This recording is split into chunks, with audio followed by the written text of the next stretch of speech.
Grief is not a problem to solve. It's a human experience to move through, and most of us were never taught how. I'm Dr. Heather Taylor, licensed psychologist and grief specialist. Welcome to Grief is the New Normal, where we change the conversation around loss, one honest episode at a time. Let's get into it. Welcome, everyone. I am so excited to have today's guest joining us. We have Jessica Vickers. She is a licensed marriage and family therapist and also a certified perinatal mental health counselor. Jessica's been a therapist for over 13 years and specializes in working with women of color and women going through the perinatal journey. Jessica utilizes EMDR in her virtual private practice. She is a Black woman, a wife, a mom, and the founder of the Happiest Healers Club. Jessica, welcome. Thanks so much for being here. Thank you for having me. So let's start with your story. Before we dive into grief, I'd love to hear what initially pulled you into the work of becoming a therapist. Was it something personal, something observed, or? Yeah, the eldest daughter journey. So I have two younger sisters. Being a woman of color, I just feel like all of those things led to me, whether it was socially trained or natural, probably a little of A, a little of B. I just really enjoy people. I enjoy talking, listening, helping, comforting. I think I was always that friend that wouldn't shy away from the harder conversations. If a friend was going through a breakup, I was totally there for them. I never was afraid of glossing over. I wouldn't gloss over stuff. I was always comfortable in the deeper emotions. So yeah, just naturally was drawn that way. In college at UCSB, go Gauchos. I was like, oh, what am I doing? I'm a communications major. Do I want to be a newscaster or a journalist? And then I actually started taking some comm and psych classes that were more about advanced interpersonal relationships, nonverbal communication, family communications. And so that really drew me into being like, wait, I want to be a therapist. So then from there, I went straight to grad school at Pepperdine, go Waves. And then the rest is history. When we were going through some of the interview prep stuff, you shared that you have experienced some of your own losses. Do you mind sharing a bit how your own experiences with grief has reshaped you in a way as a clinician? I'm ready. Sponsored by Kleenex. Got the tissues ready. I pulled them in. I forgot my water, but I remembered the Kleenex. Let's see where to start. Really, there have been two impactful losses, I think, that have affected how I am as a human, but also as a therapist. Back in 2018, even before then, my dad had cancer and he battled it, and then he was fine, and then he wasn't. It was blood cancer, so it's really hard. He got a bone marrow transplant, but the numbers were always still low, the hemoglobin, white blood cells, things like that. He'd have to go in for transfusions. So it was like a slow and steady road with his cancer. And then in 2018, he was cleared. They said, you're in remission, but it still wasn't perfect. We could tell he wasn't back to himself. He had lost a lot of weight. So actually in September of 2018, I was 28 years old. I had a 2-month-old baby. So I was very postpartum. I was breastfeeding. It was rough days. Luckily, my husband and I had just moved back to Orange County for the purpose of being with and near my family. I grew up, born and raised in Orange County. So we came back, and then my dad got pneumonia. And he really suddenly from there passed away. He went into a medically induced coma. Sorry if this is detailed or triggering for folks, but it was a rough week. My sister who lives in Australia was able to fly in to say goodbye. Yeah, and then actually we had to essentially pull the plug on a Friday afternoon at 2:40 p.m. Just the things you don't forget. But that loss really impacted me. I think it was the fact that I had just made him a grandpa for the first time. So that's beautiful that he was able to have that experience. We have the pictures and videos of him holding my newborn son. He came into the delivery room. He actually posted a photo on Instagram before I could. He didn't even ask. And like the next day, I'm like waking Dad. up in the hospital to congratulations and comments. And you've been tagged in like a Facebook photo. And I'm like, Dad, like my boomer dad. And I will tell you, that was like one of the one times that he apologized to me. He's, oh crap, I am so sorry. But you know what? I'm glad that he got to post that, right? That grief journey taught me a lot about forgiveness, looking back. I think accepting our parents as they age and for who they are. It's really easy. And I know a lot of my therapy clients, they have anger towards their parents or disappointment or frustrations. We all have mixed emotions towards our parents. And I think with my dad, I did see him soften a little bit towards the end. Going through cancer, I think humbled him. It made him realize like how fragile we are. He was still his grumpy self. It wasn't perfect. My mom had a lot of caregiver fatigue, God bless her. But I was so grateful to see some adjustments, right? Like him apologizing for one of the only times, things like that. So I hold those memories equally with the weight of like, he was a really tough dad. He was my tennis coach, and that was really hard. He was like a big Black man, like a very big presence in our community and very strict and intense. And, but I hold both things, right? Like his influence on me, the good, the bad, and putting it to rest with him and writing through the emotions as they pop up. That's just some of what he taught me. Sorry if that was all over the place, you know, as No, grief is. exactly. Yes, like grief isn't linear. And I think even about it, there gets to be flexibility and space for those salient things that kind of bubble up to the surface. Those aspects of him and your experience with that. Like that made Yeah. sense all the way through. You did not seem all over the place. That seemed Okay. very, very Thank fluid. And like you've talked about it before. About him. therapy, lots of Yeah. therapy. I did a little bit Yeah. of EMDR actually, like right after he passed. To be honest, I Mhm. don't know if I was fully ready, just in the sense that I felt like the therapist really quickly jumped into like rapid reprocessing rather than, hey, let's take a month to get to know each other and just see where your feelings are at. It was pretty much like session 2. She's like handing me the buzzers in my hand, like, okay, let's do this. And it was intense. It was a little too soon. So then in 2020, I reconnected with my San Francisco therapist. Shout out Lori, still working with her. Gosh, 9 years later. So yeah, so I reconnected with her in 2020 and really did a lot of grief work with her. And I was so glad to be in therapy. I always tell people, like, just have a therapist in your back pocket because it's hard to establish care when you're going through it.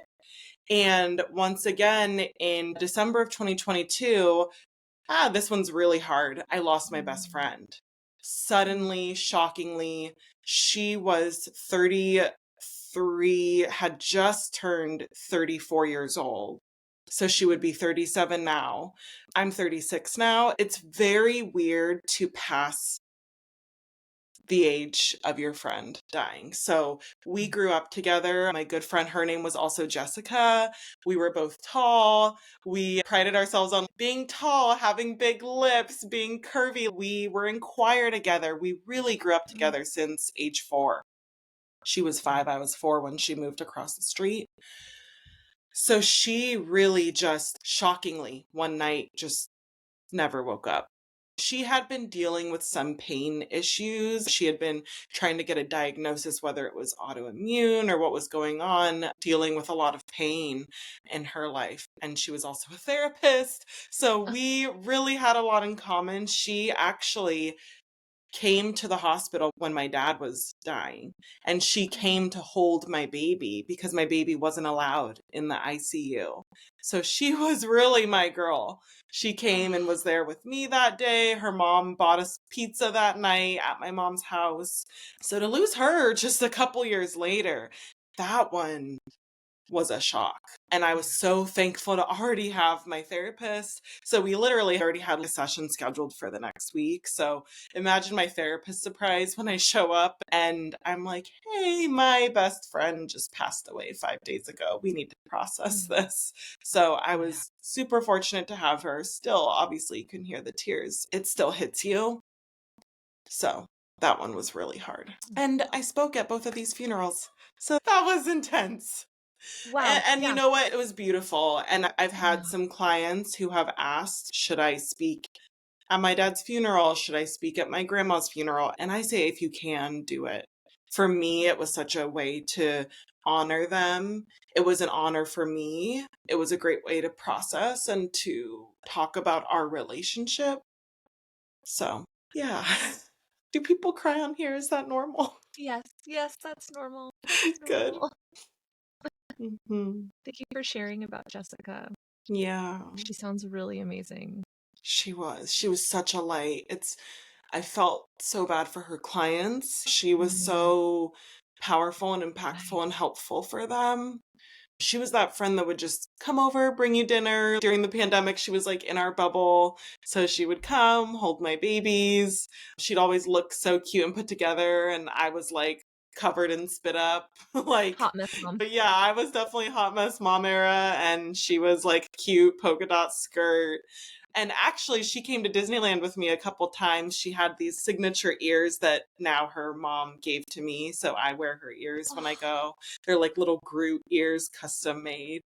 They're very cool. I have them on my Instagram. And my dad actually worked at Disneyland too. So that kind of part of why I go to Disneyland so much is to connect with both my dad and Jessica. They both loved it there. They were both happiest there. My dad worked there for a time being in his early days. So it's really special. I can't help but feel them there. I love that. Oh, I Mhm. love that so much. Yeah. It's amazing when we're able to have those special sacred places where we're able to feel that connection with them. And I love that for you, that's Disney. And that's Yeah. maybe not what is typically assumed is a place where you're going to feel connected to your people. And yet Yeah. that's where it is for you. I think that's Thank you. Yeah. It's yeah. special on many. And with the Groot ears, your ears are such a powerful story to them. Like Yeah. custom made Groot ears. That's I know. When her mom gave them to me, I was so honored. I was so happy. I was like, yay, I didn't have to ask. They were just gifted. Yeah. And it's so hard. I still obviously keep in touch with her mom. Her mom still lives right across the street from my mom. We see her, we check on her, and it's just so hard. Wicked is huge right now, and I loved the first movie. So Jessica Kate and I sang Wicked songs in choir in high school. Wicked was like when I think I was like 6, I was Dorothy and she was Glinda, like literally for Halloween. Wicked was like our thing. We read the book together in high school. We saw the Broadway show when it came to the Pantages way back, like 2007. So seeing the Wicked movie last year, I saw it with my mom, thank God, because I wasn't expecting that when the movie ended, I just started sobbing. Like I was just sobbing and my mom instantly started hugging me and she knew.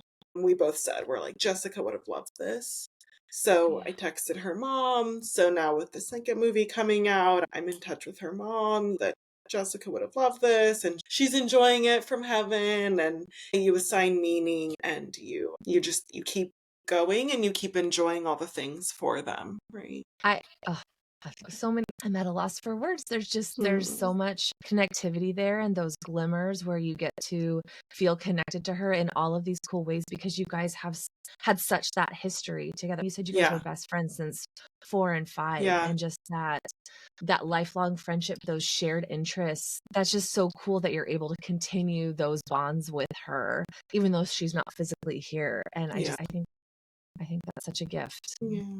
to have those avenues for connection. Another thing I do that I encourage my clients to do and others when they're going through a grief journey is obviously assigning the meaning, finding those places, like you said, whether it's a grave site or the beach or Disneyland for me. But I also, every year on her birthday, I plant a tree, not physically, I'm not Johnny Appleseed out there, but I donate to an organization. The one I use is called Stand for Trees, but you can do whatever or donate to a community garden or a food bank, right? Or an organization that they love. Jessica worked with a lot of domestic violence victims and that cause was dear to her heart. So her family donates to a shelter in her name every year. I plant trees in an orangutan forest in the Amazon because her favorite animal was orangutans. She loved Jane Goodall.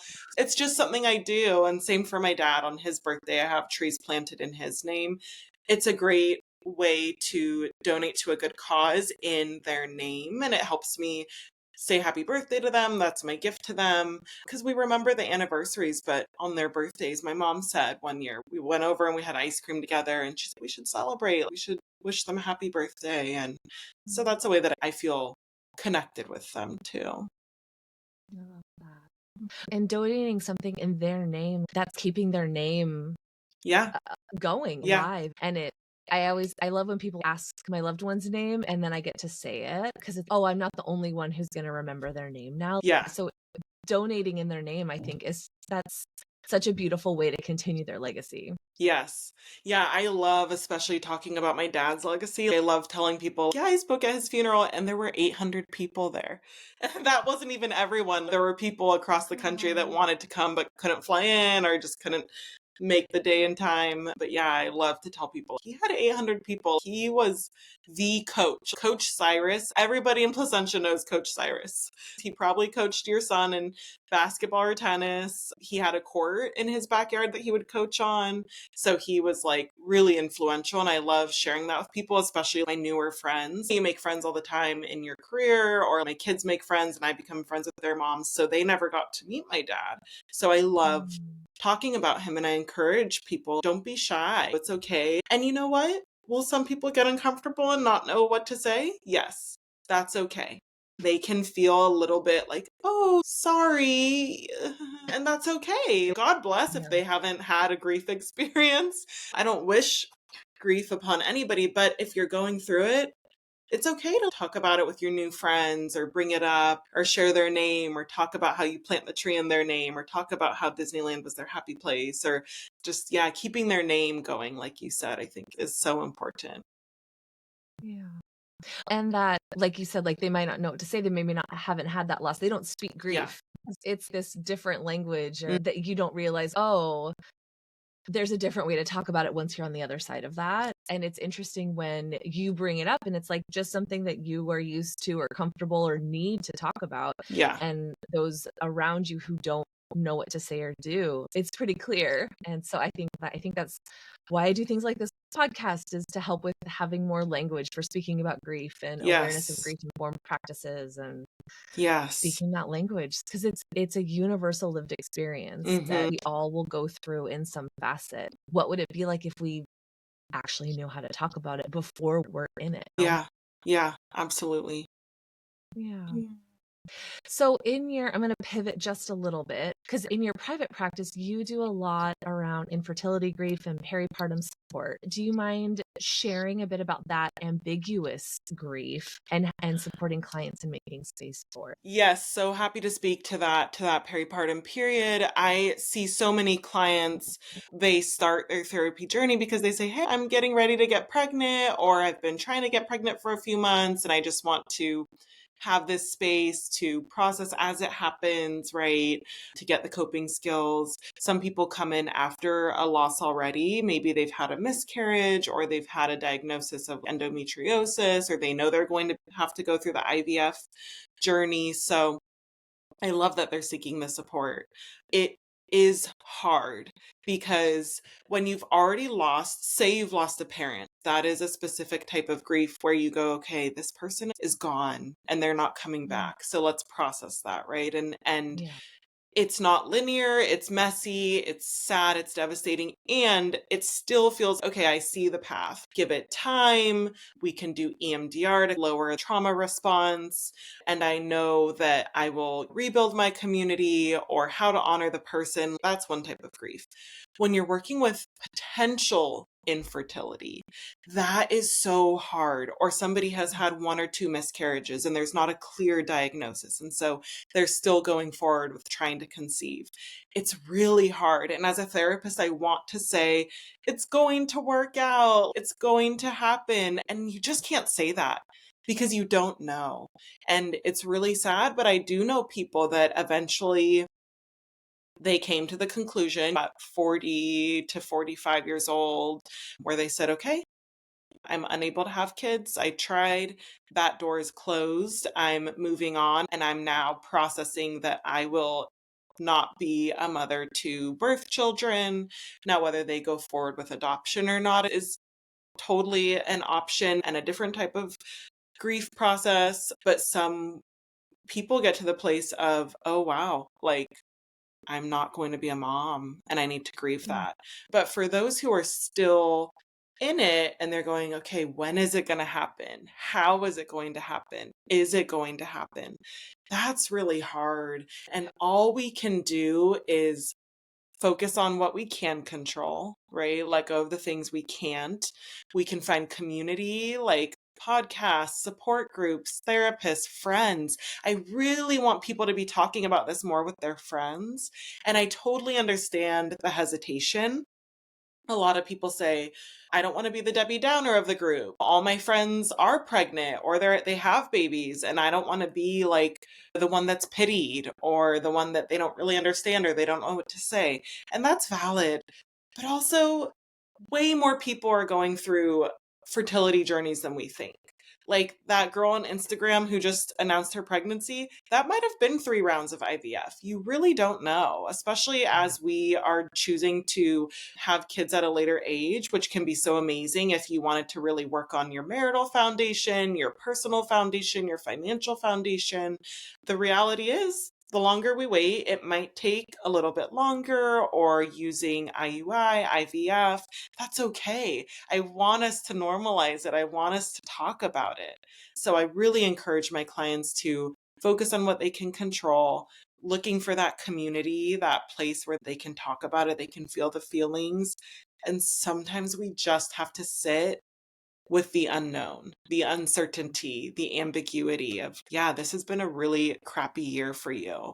You've had a loss. You've had some failed rounds. You thought that you had 15 good eggs and it turned into one viable embryo, and you're really anxious about that. That's so valid. And we sit in it. Sometimes they make meaning of it, sometimes they don't. Sometimes their meaning is just life's freaking random. And sometimes bad things happen to good people. And it's very common for women especially to look and go, how did that girl get pregnant so easily when she's eating Doritos every day at the office and drinking coffee, and I'm over here sober, drinking my celery juice, exercising, sleeping well. I'm trying not to stress, but I'm freaking stressed. And it's not fair, and it sucks, and I'm having envy.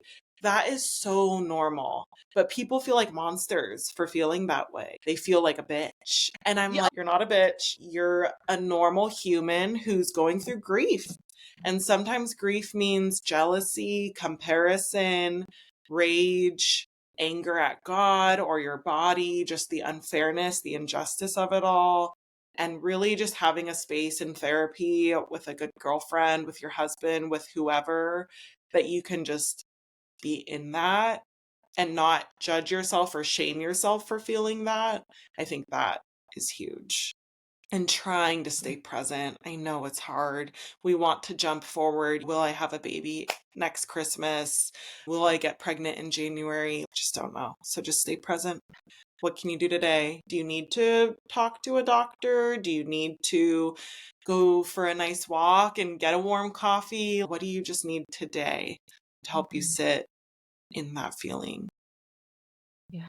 I think with ambiguous grief, there's like that waiting space, like where I'm actively grieving and actively still taking steps forward. It's a different kind of exhausting, right? Because we're bracing for impact that whole time. And we're trying not to, but we also can't help it because we want to believe it's going to happen. We want to hold hope for that. Yeah. And we've experienced hard things that make it challenging to keep going. And all of that impacts our capacity, our irritability, our ability to connect with others because bracing tense. I think about like when you're going, I'm going to use a lot of Disneyland metaphors today because it's like you're going on that roller coaster and you know the drop, like Incredicoaster, and you know the drop is coming and you're like, oh, it's going to happen. And then we go and it's like, and you know, in that sense, like it's exciting, but like for you're it's not. so, Am I going it's to hard make to it through feel. it? Yeah. Will Yeah. I be okay? Will I come out of this unscathed? And I want to keep trying, but when do I get to the point where I don't? When And, do I get and off then of there's this ride? Yeah. this ride. Exactly. Mhm. And it's so hard because it's such a personal decision. Mm. And again, we all have different capacities for different things. And so I think, like you said, working with someone while you're trying to navigate that, I think can be really helpful because we can help you have tools and resources adding back to your spoon capacity Yeah. while you're in that ambiguous space. Yes. Yeah. Yeah. And even just having a place where you can say, dang, another pregnancy announcement on Instagram. And I have to admit, I'm not very happy for them. I want to be happy for them, but I just don't feel that joy. I just can only feel my own sorrow. And for Yeah. your therapist to not judge you and be like, yeah, I get it. Feel that sorrow. Mhm. That friggin' sucks. Like, Yeah. you're allowed to feel your feelings. Obviously, you're not going to comment on that girl's Instagram like everything that you just shared with your therapist. And that's why you say it to your therapist. So, having a space, because even some people don't want to fully go there with their partners because their partners are also in it with them, right? And I've had situations, I have a really good friend who had to go through IVF because it was her husband's physicality that was the issue. Her body was Mhm. perfectly capable, zero infertility triggers there, but because of her husband's difficulties, they had to go through IVF. And so he felt so guilty. So she didn't Mhm. want to vent to him about how hard this was because yeah, you should have gone with some other dude who could give you healthy sperm. He felt really guilty. Yeah. Now, God bless, I have to say this happy ending. They thought, okay, wow, we're one and done because IVF was so hard. It was a real journey for her. She's one of my closest friends. They're naturally pregnant with baby number 2 because that sometimes happens, right? You think, okay, it's not going to happen for us naturally. He can't, and that's okay. And then they have their IVF baby, and then boom, they're pregnant with number 2. So she knows who she is if she's Wow. listening to this. I'm so happy for her. She didn't want to fully talk about her grief journey and her frustrations and her physical ailments with her partner because she didn't want to guilt him or to Yeah. place blame on him or to have it seem like she was resentful because she wasn't. I don't think this girl has a resentful bone in her body. Therapy or her therapist best friend is a good Her space friendipist. to, yeah, her friend. Friendipist. I've never heard that, but that is so good. That's so it. I know. And don't misuse your friendipists. Have a real licensed therapist as well. But just an outlet where you can really be real and not worry about being judged or having to filter yourself. I think that's helpful. And understanding, like, your grief is gonna look more than just being sad. Like, when we see the jealous feelings or resentment Yeah. or frustration, like, Hmm. the full spectrum of That's grief. emotions are under that, and I Hmm. think when we think about grief, whether it's through ambiguous loss, a physical death, chronic illness diagnosis, like, it's more than just being sad, and so I think Hmm. having that space to really process the full spectrum of feelings coming up is really important. Yeah. Yeah. Absolutely. Yeah, I see a lot of bargaining almost comes out in the sense of like they really are trying to find the answers, right? Was it because I flew on that plane? Is that what triggered the loss? Or is it because Mm. I took birth control for 10 years and did that affect my body? When I totally understand that desire to, if I can diagnose the problem, if I can find the answer, then I can solve it. But sometimes we don't get that. And we can suppose all we want, but at the end of the day, just, okay, back to the present. This is the situation right now. What do you need today? And how can we just process our way through this? Hopefully to that happy ending, Yeah. but closure and an answer one way or another. Yeah. And that's hard too because we just don't always get it. So then it's like, how do I have distress tolerance and those coping skills to regulate? Yep. Because I might not get that why. Yep. And I think that's so hard because we're curious creatures. We want to know the Yes. why. Like, Yes.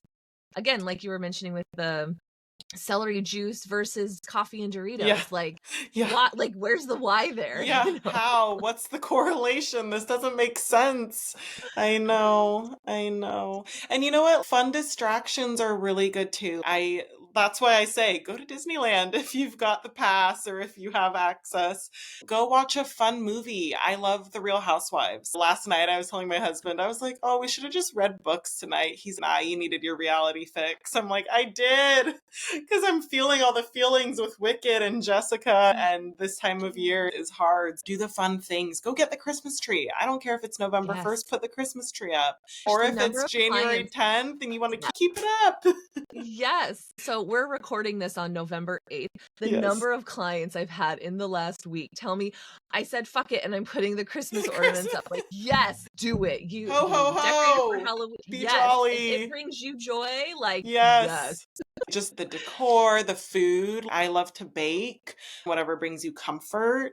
Absolutely seeking that out, seeking out that joy, because we need that and you deserve it. Or sometimes you have survivor's guilt of it feels wrong to be experiencing happiness, or I shouldn't feel joyful in this time. And it's like, Yeah. I would challenge that. Yeah. Feel the joy. Life is short. Find those pockets of joy whenever you can. Speaking of processing things, you are an EMDR clinician. Yeah. You use that in a lot of your work. How do you see EMDR work in supporting grief healing? Yeah, you know what's so funny? Smart marketing. At the EMDR conference in the grief lecture, this clinic started passing around little tissue packets with their name on it. Did you see that? It was like, No, because I didn't go to the grief talk because I had oh, taken you had already done his it. I had taken his online one. Look, And I when I have was them. looking at his slide, oh my gosh. Yeah, That's okay, so really you're already in the grief. I was like, I need to go to this grief seminar, and it was amazing. There was not a dry room or dry eye in the room. And this clinic started passing around little tissues from the back of the room and the bucket just moved forward. I was like, that is really smart marketing. That's kind of brilliant. genius. So I shout love out that. if you're thinking of a branding opportunity, tissues at a grief conference, because we watched a couple videos of the psychologist doing EMDR on individuals who had lost, God, so hard. They lost their children, two of these individuals, and watching them process through that grief with bilateral stimulation, which is EMDR, was so powerful. And I've seen it work in my practice really well. So what you're doing, and a lot of you listeners might already know this, but we're taxing the working memory. So we're almost kicking your brain and your body into extra processing mode, right? We're like, okay, we're going to process now, go. And whether you're tapping or you're holding buzzers or you're moving your eyes back and forth rapidly, you're also cycling through like REM cycles. And that's when we process, right? That's when we dream. That's why we say, hey, go sleep on it. And if you sleep on it, you might feel better or differently in the morning. So with EMDR, we're basically putting you through that. And what it does is it's moving you from a maladaptive or like a negative space and belief system to a more adaptive one. So for example, I had a client who felt so guilty about the end of her dad's life, right? She was just beating herself up in grief that she wasn't there for him in the way that she wanted to be at the end.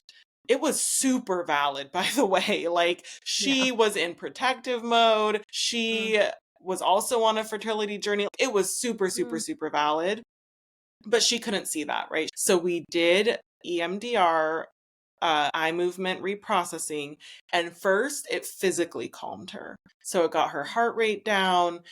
It got her to take some deep breaths, right? That's that rest that we need. So it physically soothed her. And then it slowly almost helped her feel a little bit removed from the guilt.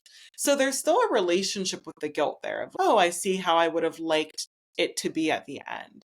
However, she also was able to connect to, this is how it was, this is how it needed to be. Maybe her dad wanted to pass when she wasn't in the room, right? He didn't want to do that to her.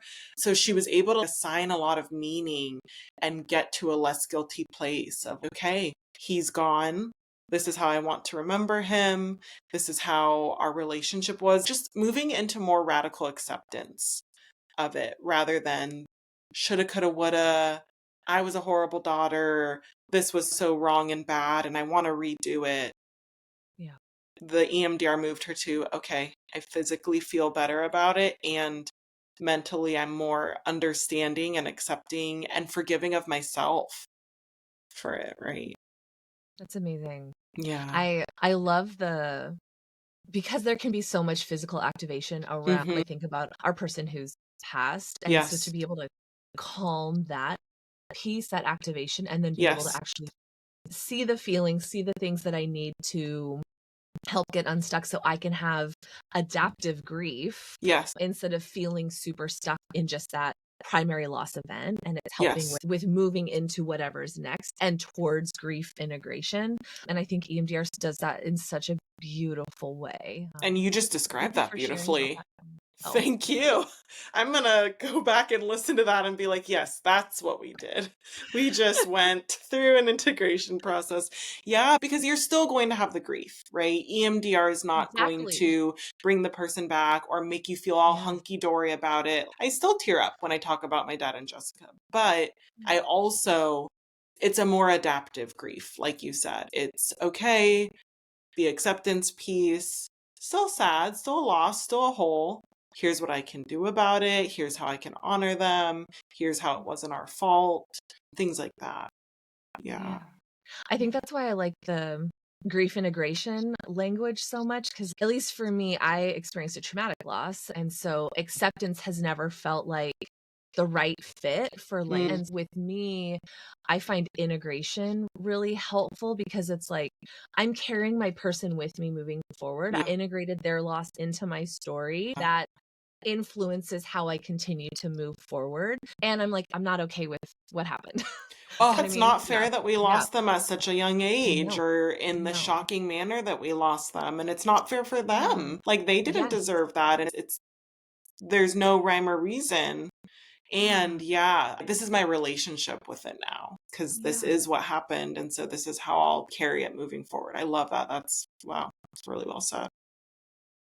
Yeah, it's also like you said, like that physical piece. I always say nothing good happens when we're dysregulated. That's why even when we're talking about grief with the state of the world, I Gosh. know yeah, we feel it right now, especially in Yeah. America. Sorry to all my American listeners. It's a tough time right now. And I think we need, and sometimes I'll say this on my Instagram and people get mad. They're like, no, we need to be like activated to fight. And I'm like, yes and no. Feel the feelings and let's regulate first. Because if I wake up and I see the news and I'm pissed and I'm going to go out there and march, what's going to happen? Like, my message isn't clear. I'm ready to pick a fight. I'm looking for the bad. We're going south. So, Yeah. for me and for my loved ones, I really like to encourage just one quick pause, check in with your body. How are you doing? Again, EMDR can really lower that distress, can calm your heart rate, your breathing, physically soothe yourself, and then go. Then go march, right? Then go share your message, go donate to your causes. Absolutely. Go right to those Yeah. freaking senators. Go tell them to do their goddamn Yeah. job because it's gnarly and we feel our anger, we feel our grief, we feel our feelings, but let's do it as regulated as we can. And sometimes you're Absolutely. not going to fully like, oh, I took my deep breath and now I'm good to go. It's like, no, I'm still fucking pissed, but like Yeah. I'm at Well, least a and I little think more like grounded. absolutely. And I think it's that popping of the top, right? Like when our brain is super, like when we've popped our top, we're not Mhm. using our executive functioning in the way that we need to. Yes. And I literally wrote down what you said. Nothing good happens when we're just really dysregulated. I think that's Yeah. it's a great statement because yeah, we can still be effective. We don't have Yes. to be beyond activated, that we're not operating from that most adult part of ourselves that can be Yeah. articulate, that can make our best informed decisions. And yes, we can still march while Hmm. grounded. We have to just be super dysregulated because it's not like this is a short-term thing that we're living in right now. Yeah. Like, this is long-term. And if We we're gotta in that last. chronic activation Mhm. state, we're going to wear ourselves out. It's going to have a longer term impact on physical health Yep. and relational connectivity, all that stuff. Yeah. So I think Yeah, that's and that even goes back to the fertility journey too of okay, you might be on this journey for few Mm, months, few years. I don't wish that on anybody, but that is the reality sometimes. So yeah. really take care of yourself through it, because the martyring and the overload and the physical exhaustion and the stress, like, you're going to burn yourself out. Same with grief. Like, I know I have to live the rest of my life without these people in it. So how can Mhm. I make it sustainable? And some days are harder than others. But when I start sobbing at the end of Wicked, which god damn, every time I just watch like the Wicked for Good, like the live special, started crying. But instead of just Mm, then moving quickly to mom life or back to my clients, or it's like, pause. Let me take a moment to acknowledge, oh, I'm missing Jessica right now. I'm thinking of her. Let me soothe myself, make myself some tea, take a few deep breaths. Then I work with my clients. Then I pick up my kids. Then I ask my husband about his day, right? Because if we're dysregulated and we're just moving through it, we're not actually processing that grief, and it's just going to keep popping in, making us irritable, making us tired. So, really, just when that grief pops up, when that dysregulation pops up, take a moment, self soothe, and then move forward. I love that so much. It's like we're feeling the things and then Hmm. we wrap ourselves back up. Not but Yeah. just recontain for ourselves Yeah. so that we can keep wearing the different hats, the adulty hats that we need Yes. to the rest of our days. Yeah. But it's honoring the feelings. We're feeling the feelings. Yeah. Yeah. And you said wrap yourself back up, and you made like a wrapping motion. And literally, my therapist, like, I was crying in a session, and she said, get a blanket or a coat or something heavy. So I actually Mm, purchased a weighted blanket. It's down on my couch. That's where it lives now, because that's where I need it usually. And she said, wrap it around yourself right now. And mm, she even said, she said, imagine that's Jessica or a loved one giving you a hug. That was a lot. So I imagined that it was like my husband mm, protecting me, hugging me in that moment, because that's my mhm. man. And so, literally, those physical measures of wrap yourself up, take the deep breath, like, just let the Mhm. tears roll, that can really help your body and your brain process and move forward. Love weighted stuffies. Yes. Yeah, for Yes. kids It's so too. If you're wondering how to get your kids through grief, like those loveys and stuffies, and yeah, the weighted ones, especially, those can feel mhm. really good. Jessica had actually given my son like a lovey spider because he's really into spiders. So, of course, she's the freaking best gift giver. She found I didn't know spider stuffed animals existed, but now we have 8. But we still have the one that she gave him, and, we talk about her with it. Oh, I love that. So we've been talking about taking care of ourselves as therapists, healers, helping professionals. Like we carry a lot of our own grief while also holding space for others. So Mhm. when thinking about the Happiest Healers Club, not to the hat you're wearing right now for our listeners versus viewers, what made you want to create that space just for us, for play, for decompressing, for reconnecting with joy? Yeah, so as I said, I love Disneyland for connecting with my dad and Jessica and loved ones, but also just because it's fun. Like, it's nostalgic. I grew up going there maybe once every other year or so, living in Orange County, but knowing that it costs money, trying to balance those things. So now I have a pass. So I go all the time. I take my kids. My husband likes to go to get our steps in, be outside, just get out of the house. That means less Lego building and mess around the house. Of course, we always hit the Lego store when we go to Disneyland. But Their brickhead game is on point. oh my gosh, I love the Lego store. Honestly, I love building Legos. But anyways, I hey, have my that's so little cute. Oh my gosh, you have the little Inside Out character I Legos. do. They had the That's so trio when I was there, and I was like, "I have to have that trio." that's It's yes, you joy, do. anxiety, and sadness, and I was like, That's "Yes!" perfect. I need to get those for my desk. I need to get those. Oh my It's gosh. Yeah. Excuse me. I started just posting on Instagram about, oh, I'm at my happy place, Disneyland. I love Disneyland. I live here. I have a pass. I love Disney. And a lot of therapists started commenting, like, oh my gosh, me too. I love Disney. We should go together. That would be so fun. I was like, yeah, we should go together. Let's have a meetup. And so I casually just DM'd people. I was like, this is what I'm going, meet up with me.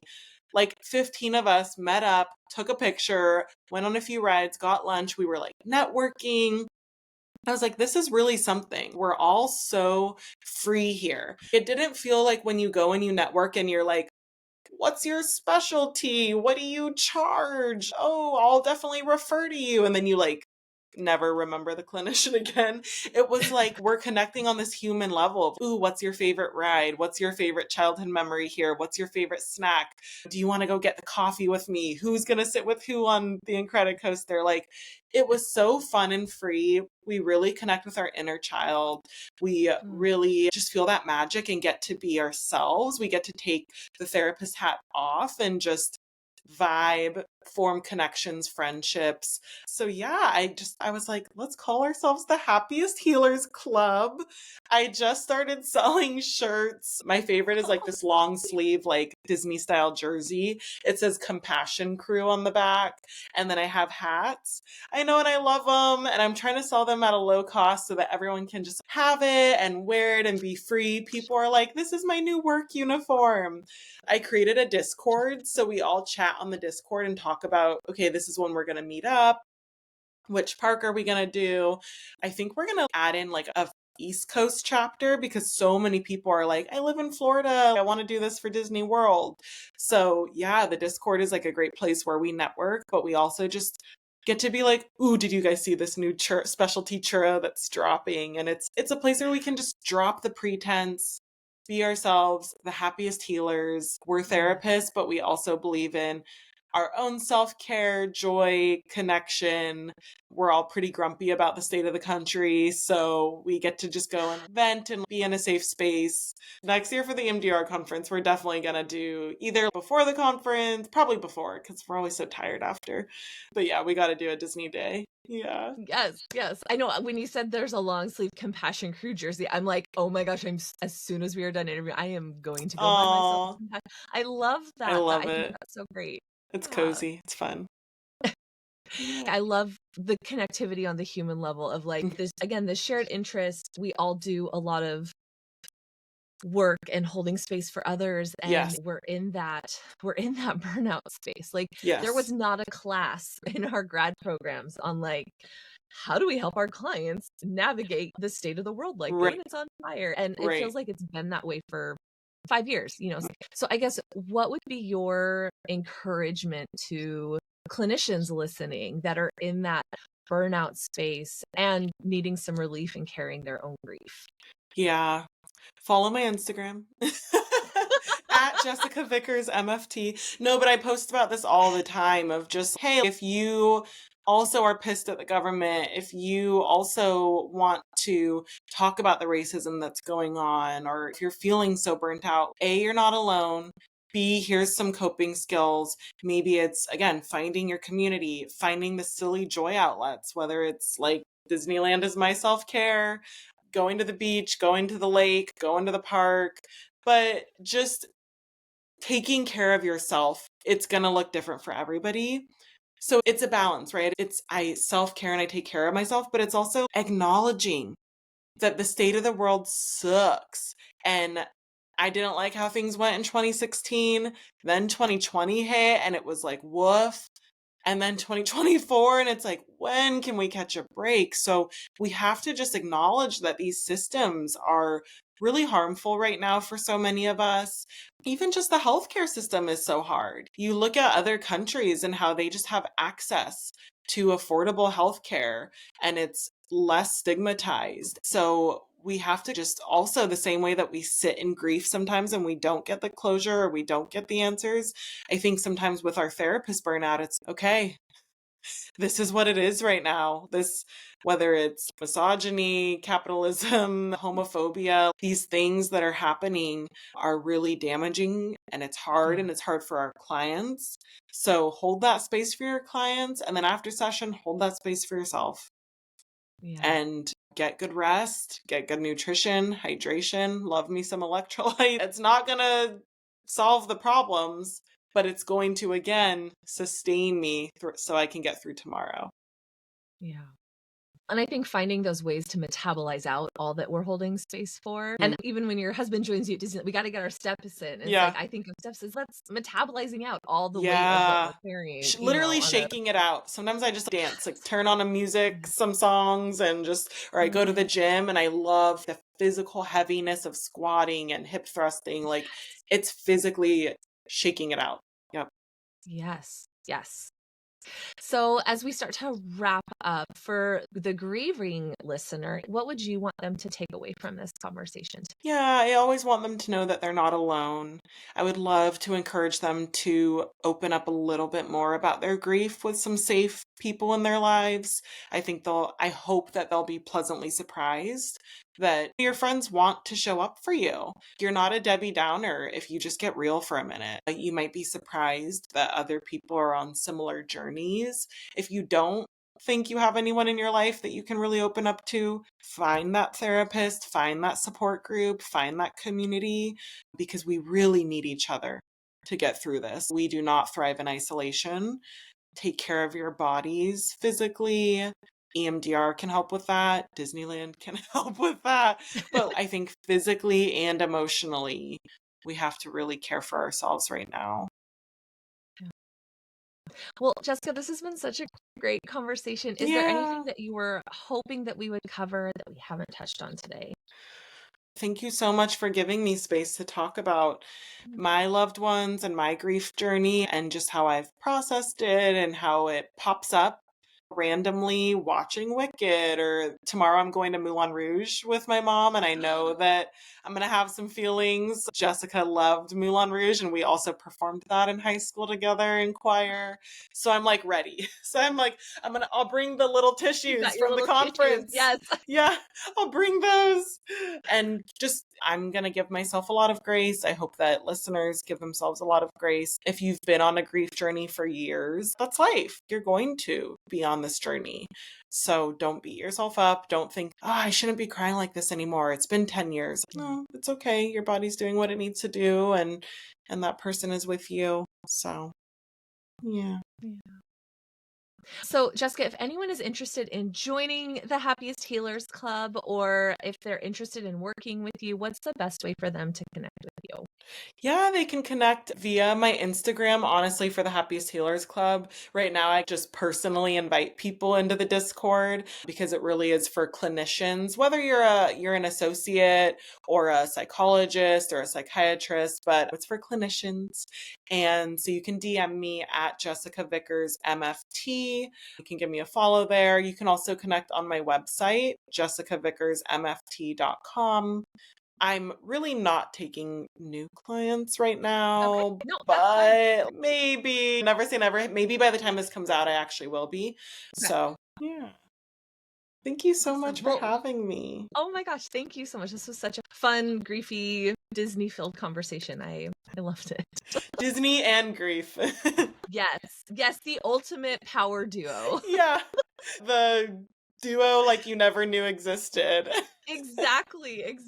Never knew you needed. Yes. Thank you. Thank you. Listeners, thank you so much for tuning in today. Remember to be kind to yourselves, and we'll see you next time. Take care. That's a wrap on today's episode. If something landed for you, share it, because grief deserves more space in the world, not less. You can find show notes, resources, and more at thedrheathertaylor.com. And if no one has said it to you today, your grief is real, it matters, and you don't have to carry it alone. Take care of yourself. I'll see you next time.